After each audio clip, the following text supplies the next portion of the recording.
Olá, estamos de volta, vídeo 3 desse sábado, 14 de agosto de 2021, para o estudo do livro terceiro, capítulo 10, item 6, item 6, fatalidade, e nós vamos começar o item 7, conhecimento do futuro. Então vamos lá, última questão de fatalidade. De onde procede a expressão nascido sob uma boa estrela? Velha superstição, segundo a qual as estrelas estariam ligadas ao destino de cada homem. Alegoria que certas pessoas fazem à tolice de tomar ao pé da letra.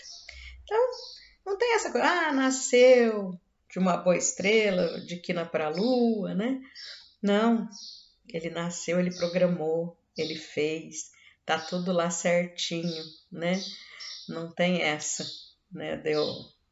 De uma estrela aí ficar me iluminando mais do que a outra. Vamos lá, item 7, conhecimento do futuro. O futuro pode ser revelado ao homem? Em princípio, o futuro lhe é oculto, e só em casos raros e excepcionais Deus lhe permite a sua revelação. Gente, já imaginou que coisa terrível? Você saber o que vai acontecer? Imagina, fala assim, nossa, eu vou dar o próximo passo, vai acontecer isso.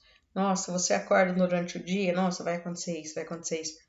Não, a gente não sabe. Apenas assim, em situações raríssimas, a gente consegue conhecer o futuro.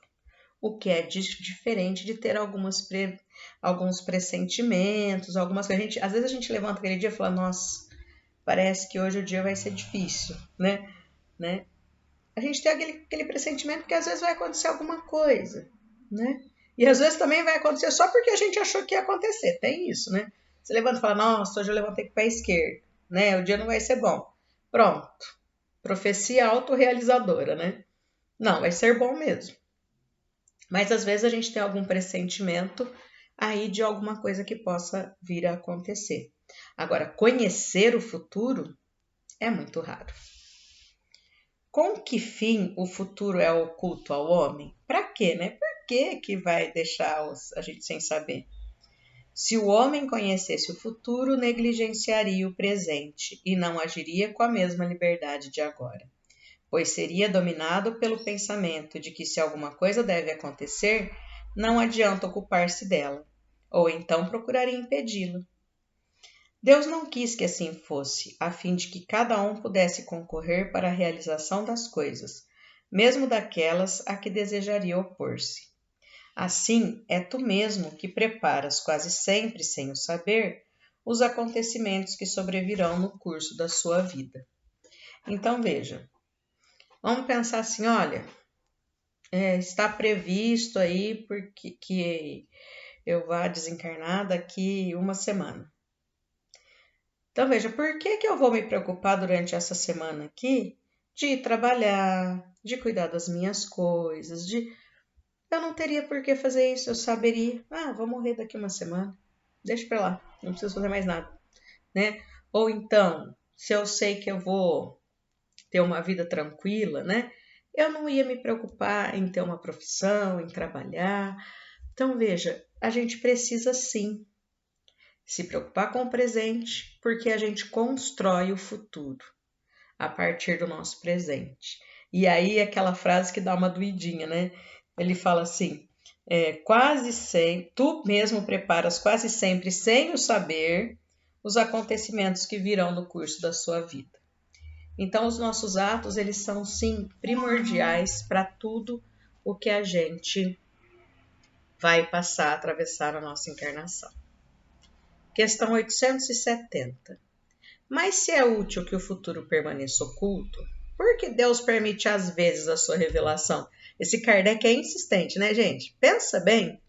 Ele já falou que está oculto e que só algumas vezes. Aí perguntou, mas por que deixa oculto, não sei o quê? Aí respondeu. Agora ele pergunta, mas se tem que ficar oculto, por que de vez em quando fala? Né? O Espírito da Verdade via e fala, nossa, que carne de pescoço esse Kardec.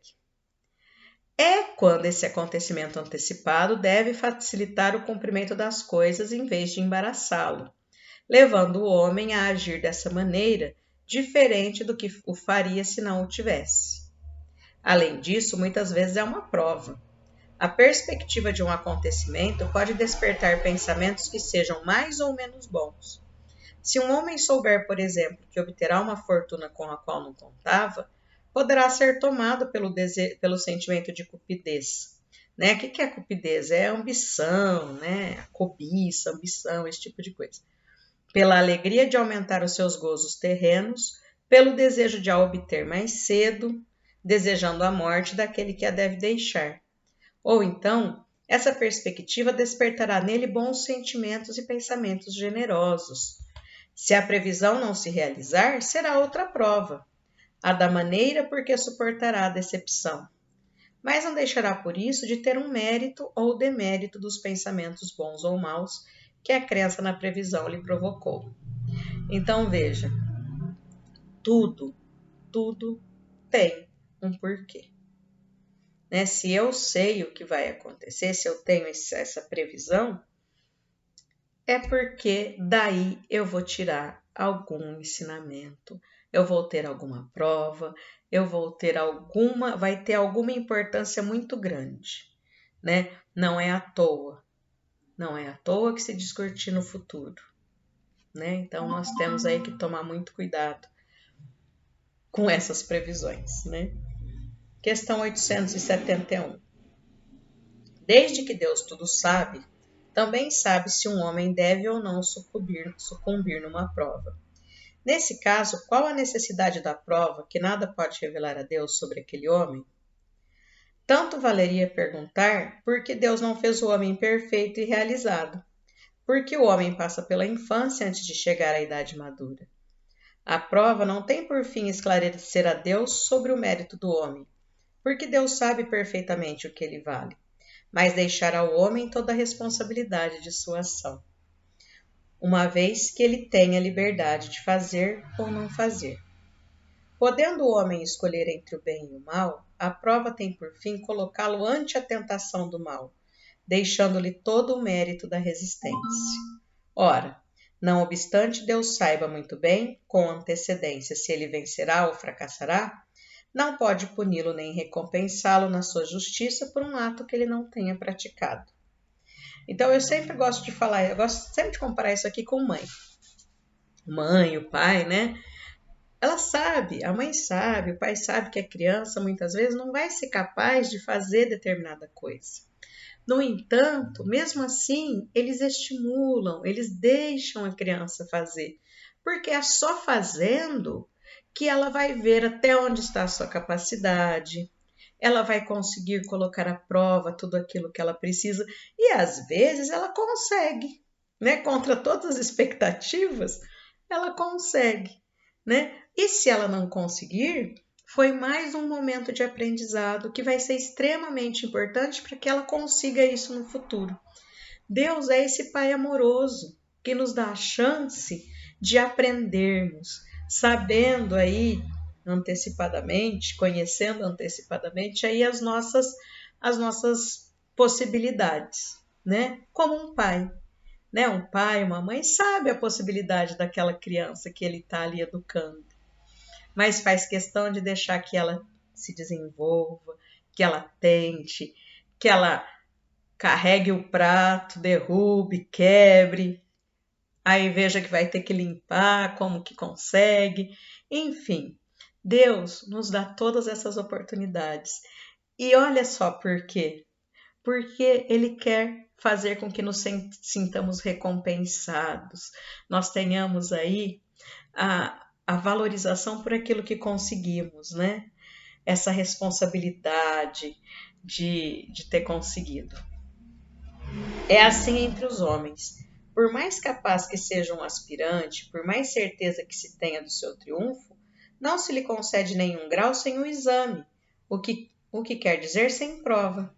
Da mesma maneira, o juiz não condena um acusado senão pela prova de um ato consumado, e não pela previsão de que ele pode ou deve praticar esse ato. Quanto mais se reflete sobre as considerações que teria para o homem o conhecimento do futuro, mais se vê como a providência foi sábia ao ocultá-lo. A certeza de um acontecimento feliz o atiraria na inação. O de um acontecimento desgraçado, no desânimo, e num caso como no outro, suas forças seriam paralisadas. Eis porque o futuro não é mostrado ao homem, senão como um alvo que ele deve atingir pelos seus esforços, mas sem conhecer as vicissitudes, porque deve passar para atingi-lo. O conhecimento de todos os incidentes da rota lhe tiraria a iniciativa e o uso do livre-arbítrio. Ele se deixaria arrastar pelo declive total dos acontecimentos, sem exercitar as suas faculdades. Quando o sucesso de uma coisa está assegurado, ninguém mais se preocupa com ela. Então é isso, né? Nós temos aí uma meta e vamos fazer tudo para atingi-la, porque graças a Deus, que bênção, a gente não sabe, aí a gente não tem a previsão desse futuro. Nós sabemos que vamos ter que lutar por ele, que vamos ter que fazer o nosso melhor para construir e para chegar naquilo que almejamos. Por hoje, nós encerramos o nosso estudo. Que vocês fiquem bem, cuidem-se, fiquem com Deus e até a próxima.